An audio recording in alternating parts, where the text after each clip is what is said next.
Добрый день! Приветствую вас на своем канале. Близится праздник Светлого Христового Воскресения Пасха.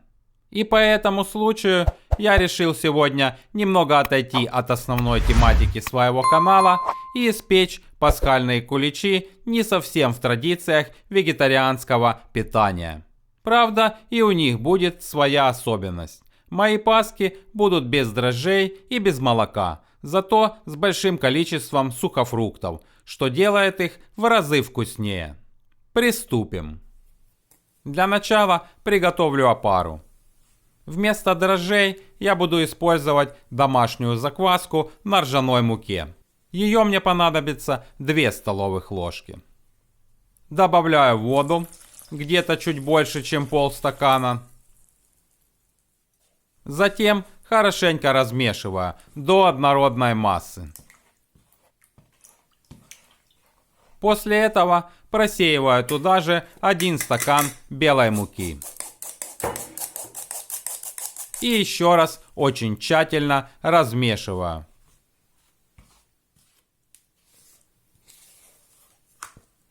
Вот так вот. Теперь перемещаю опару в контейнер, который можно плотно закрыть крышкой.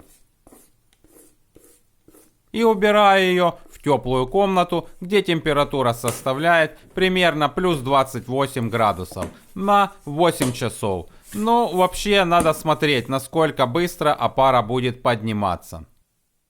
Когда я вижу, что опара поднялась уже в 1,5 раза, начинаю готовить сухофрукты. Можно использовать любые.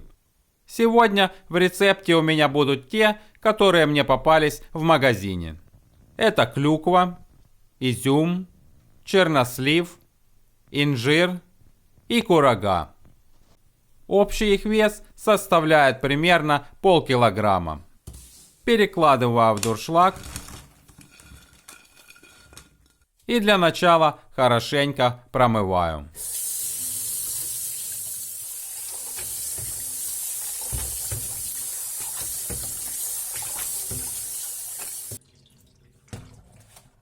Оставляю на несколько секунд, чтобы стекла лишняя вода. После этого расстилаю в несколько слоев бумажные полотенца.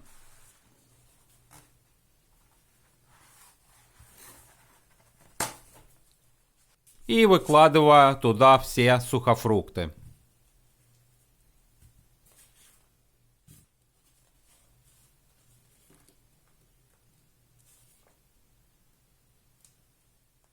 Сверху накрываю еще бумажными полотенцами и промакиваю их, чтобы полностью убрать остатки воды. Вот так вот. Затем забираю в одну тарелку те, что побольше, и в другую те, что поменьше, а именно изюм и клюкву. Далее беру досточку и разрезаю большие сухофрукты на несколько частей, чтобы они, когда будут в тесте, не попадали все на дно. Вот так вот получилось. Сухофрукты готовы. Тем временем опара уже поднялась в 2 раза, и я начинаю замешивать тесто. Кладу в миску 2 чайные ложки тростникового сахара, 1 чайную ложку соли, полстакана воды, 1 яйцо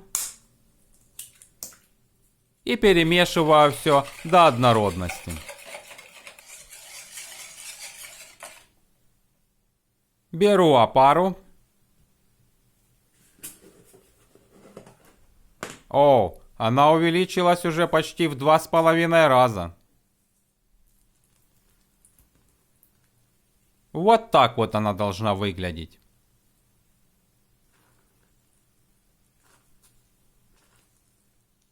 И отправляю ее в миску к остальным ингредиентам.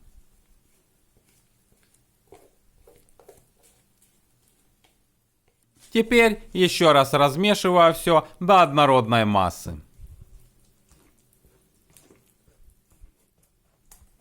Вот такая вот консистенция должна получиться.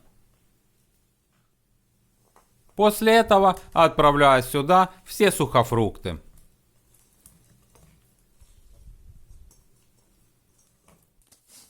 Еще мне понадобится пол-палочки ванили, которую нужно будет измельчить в кофемолке.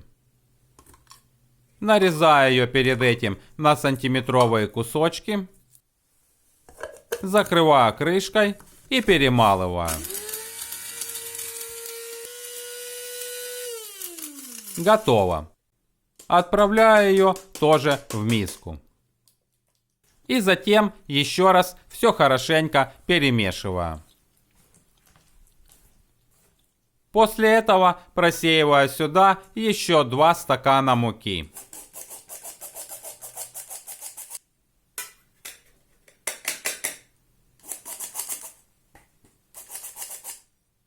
И замешиваю тесто. Вначале лопаточкой. И когда ей становится уже тяжело мешать, беру шпатель и мешаю теперь им. Мешаю опять до однородности.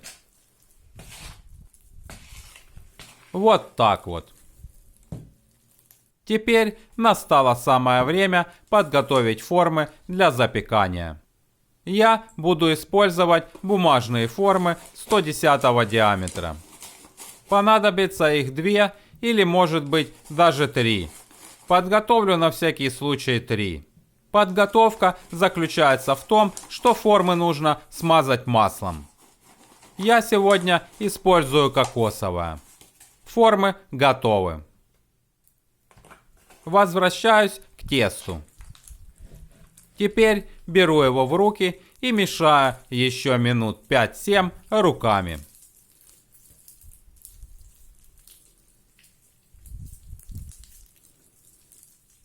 И затем по чуть-чуть перекладываю его в формы. В каждой форме должно получиться где-то чуть больше половины.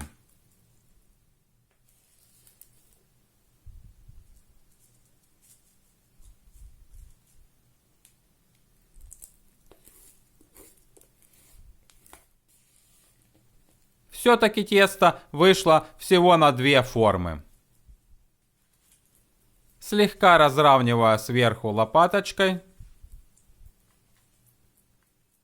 И помещаю каждую паску в отдельный пакетик.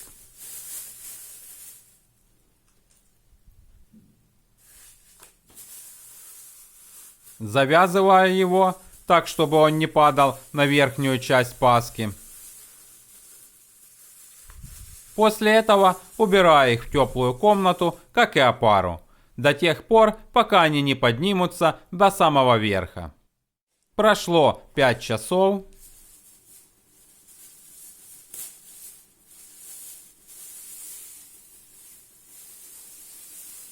Вот так вот они теперь выглядят. Снимаю аккуратненько пакеты, так как малейшее резкое движение или удар могут осадить паску.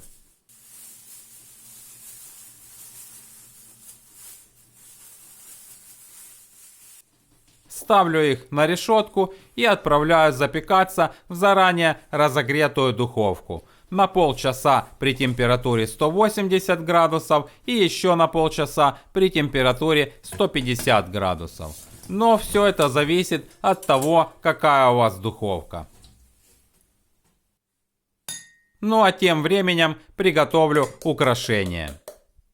Для этого мне понадобится сахарная пудра 50 грамм и белок одного яйца.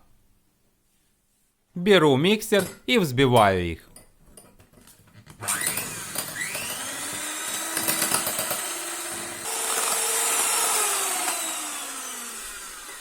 В итоге должна получиться вот такая вот белая глазурь. Ну что, прошел час, куличи испеклись. Достаю их из духовки, ставлю на противень и буду украшать. Беру паску. Ой, просто так не возьмешь, они еще очень горячие.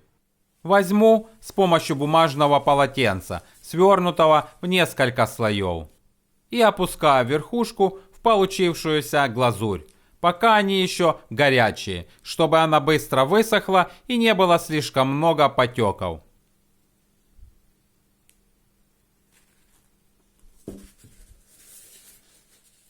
После этого посыпаю праздничной кондитерской присыпкой.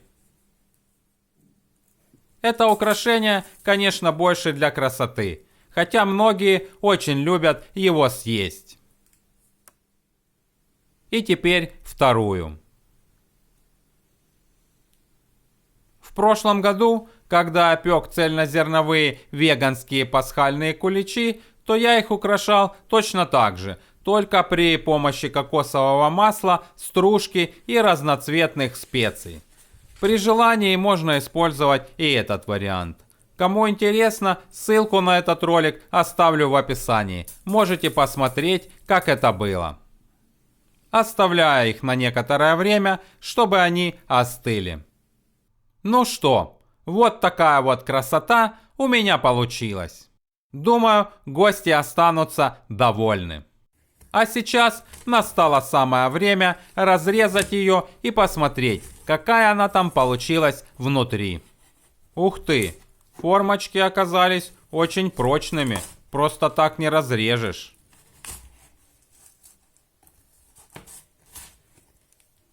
Так, ну к ножу ничего не прилипло, это уже хороший показатель, значит пасочка хорошо пропеклась. И вот так вот она выглядит внутри. Упругая, красивая, все сухофрукты расположены равномерно. И поверьте, уж очень вкусная. Кому понравился мой видеорецепт, не забывайте ставить лайк, подписываться на мой канал и нажимать на колокольчик, чтобы не пропустить новые выпуски. На этом на сегодня все. Спасибо, что смотрели. До скорых встреч на моем канале в следующих видео. Пока!